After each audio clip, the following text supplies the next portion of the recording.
saudara-saudari yang dikasihi oleh Tuhan Yesus. Malam hari ini kita bertemu kembali dalam program Sate Penyu, Saat Teduh bersama penyuluh Kepulauan Bangka Belitung, bersama dengan saya Yuniati Elfrida, penyuluh dari wilayah Bangka yang akan menyampaikan kebenaran firman Tuhan pada malam hari ini.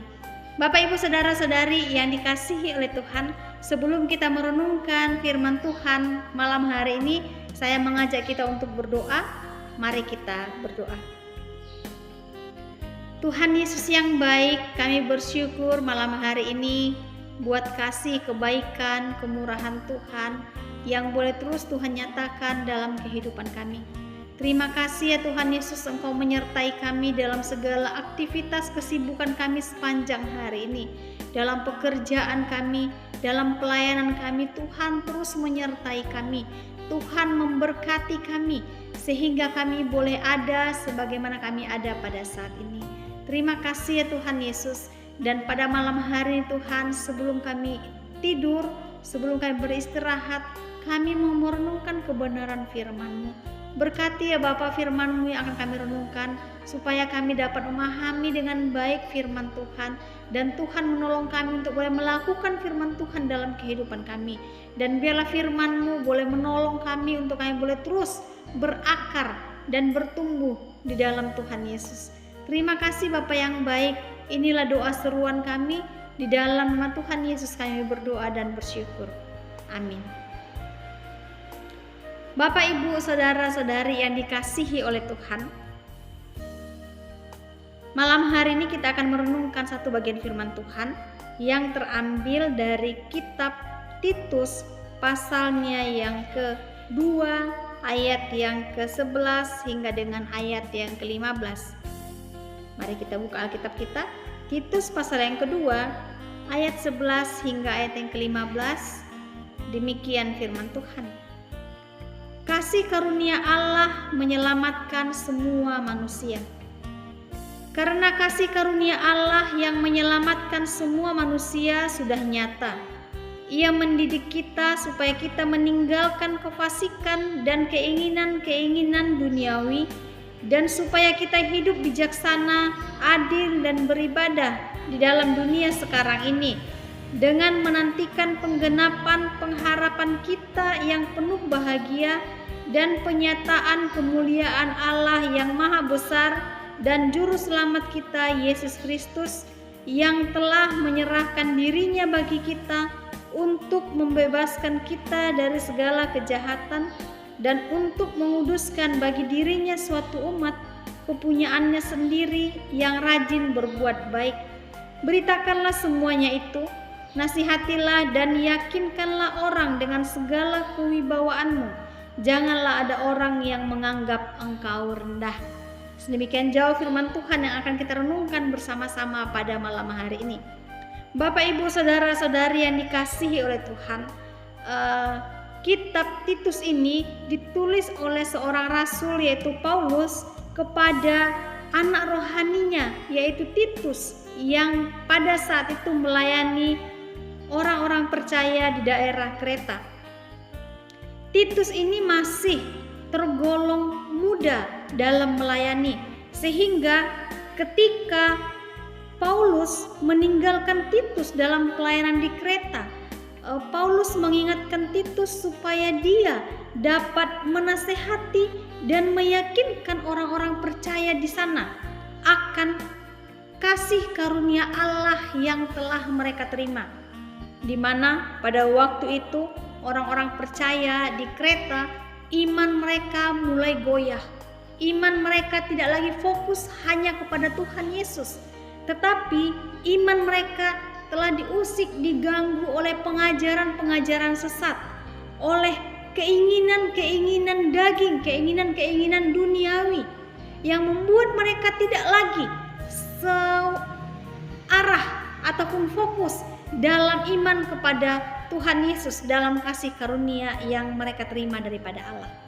Nah, oleh karena itulah Rasul Paulus mengingatkan Titus supaya Titus dapat menasehati, dapat meyakinkan orang percaya pada waktu itu di daerah Kreta dengan kewibawaannya Dan Rasul Paulus ingatkan, jangan ada orang yang menganggap engkau rendah. Rasul Paulus ingin supaya orang-orang percaya di daerah Kreta pada waktu itu, supaya mereka tetap mengingat akan kasih karunia Allah yang telah mereka terima. Bapak, Ibu, saudara-saudari yang dikasihi oleh Tuhan, dalam renungan firman Tuhan malam hari ini, saya mengajak kita merenungkan firman Tuhan ini di bawah tema yaitu sikap hidup dalam kasih karunia Allah. Temanya sikap hidup dalam kasih karunia Allah. Dalam ayat yang ke-11, saya akan bacakan bagi kita. Karena kasih karunia Allah yang menyelamatkan semua manusia sudah nyata. Allah telah memberikan kasih karunia-Nya kepada manusia dalam pengorbanan Tuhan Yesus di atas kayu salib. Setiap manusia atau pribadi yang mau percaya dan menerima Yesus sebagai Tuhan dan Juru Selamatnya akan diselamatkan. Dalam Yohanes pasal yang ketiga ayat yang ke-16 dikatakan bahwa karena begitu besar kasih Allah akan dunia ini, sehingga Ia mengaruniakan anaknya yang tunggal, supaya setiap orang yang percaya kepadanya tidak binasa, melainkan beroleh hidup yang kekal. Setiap pribadi yang percaya kepada Yesus, setiap manusia yang mau menerima Yesus sebagai Tuhan dan Juru Selamatnya, maka dia mendapatkan kasih karunia daripada Tuhan itu. Dan kasih karunia itu dikatakan nyata, sudah nyata kita terima melalui pengorbanan Tuhan Yesus di atas kayu salib. Nah, Bapak, Ibu, Saudara yang dikasihi oleh Tuhan, melalui bagian firman Tuhan ini, saya mengajak kita merenungkan bagaimana sikap hidup kita dalam kasih karunia Allah. Bagaimana sikap hidup yang harus kita miliki dalam kasih karunia Allah. Yang pertama, sikap hidup yang harus kita miliki dalam kasih karunia Allah ini, yaitu dalam ayat yang ke-12 dikatakan bahwa Ia mendidik kita supaya kita meninggalkan kefasikan dan keinginan-keinginan duniawi. Sikap hidup yang harus kita miliki sebagai pribadi yang telah menerima kasih karunia Allah, yaitu meninggalkan kefasikan dan keinginan-keinginan dunia. Fasik itu sesat, arti sesat, berbuat dosa, meninggalkan kefasikan dan keinginan-keinginan dunia, meninggalkan perbuatan dosa dan keinginan-keinginan daging, keinginan dunia. Apa keinginan daging itu? Apa yang dikatakan keinginan duniawi, keinginan daging itu? Kita bisa buka dalam Alkitab, dalam kitab pasal Galatia pasalnya yang ke-5 ayat yang ke-19 dikatakan bahwa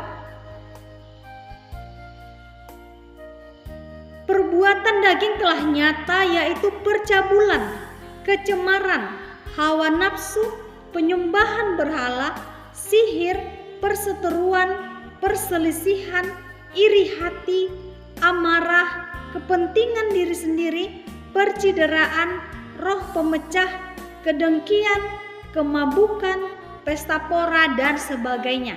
Nah, inilah yang harus kita buang, yang harus kita tinggalkan, yang tidak boleh dilakukan oleh setiap orang percaya, yaitu perbuatan-perbuatan daging ini.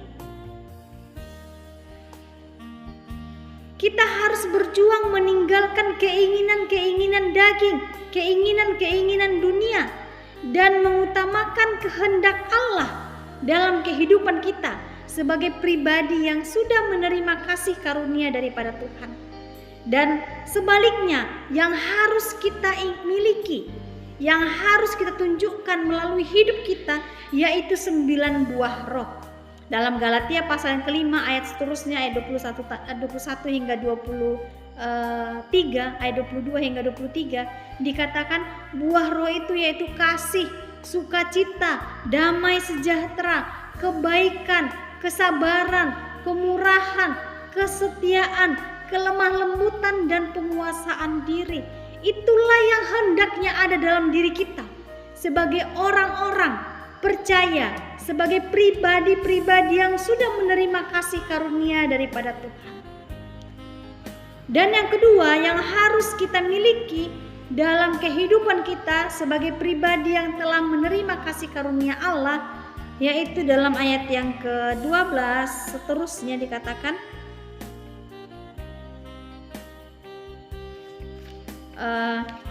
hidup bijaksana, adil, dan beribadah kepada Allah.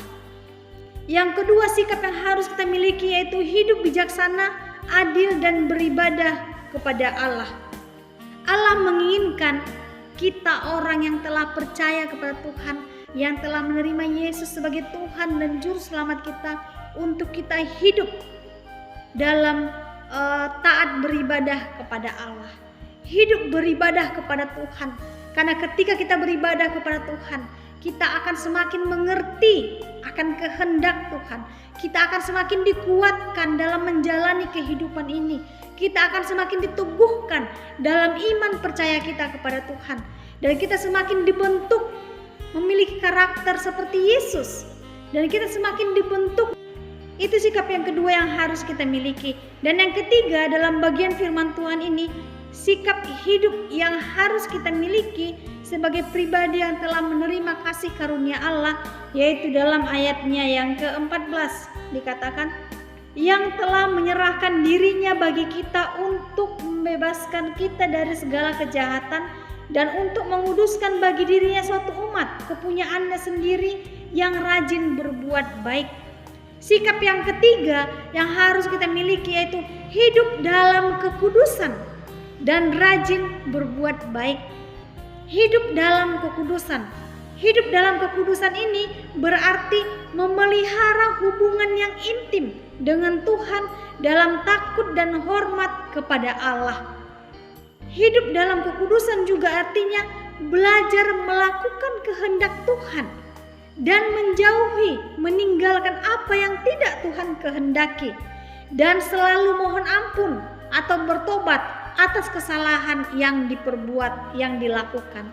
Itulah artinya hidup dalam kekudusan dan rajin untuk berbuat baik, membantu orang di sekitar kita dengan apa yang ada pada kita, memberikan kepada mereka arahan-arahan yang baik, membawa mereka untuk hidup bersemangat melakukan segala sesuatu yang baik dalam kehidupan mereka.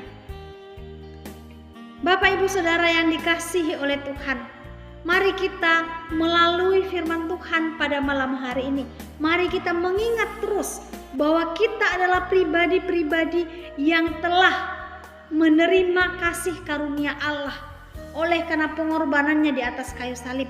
Oleh karena itu kita harus mengingat dan melakukan 3 sikap ini dalam hidup kita, yaitu meninggalkan kefasikan atau keinginan daging, dan yang kedua hidup dalam bijaksana, adil, dan selalu beribadah dengan taat kepada Allah, dan sikap yang ketiga yaitu hidup di dalam kekudusan dan rajin untuk berbuat baik. Biarlah firman Tuhan malam hari ini boleh menjadi pedoman, boleh menjadi rema bagi kita untuk boleh terus berakar, bertumbuh di dalam Tuhan Yesus, semakin mengenal Allah dan melakukan kehendak Tuhan dalam hidup kita, memuliakan Tuhan dalam seluruh aspek hidup kita, dan kita menjadi berkat bagi orang di sekitar kita. Terima kasih, Tuhan Yesus memberkati kita. Mari kita berdoa.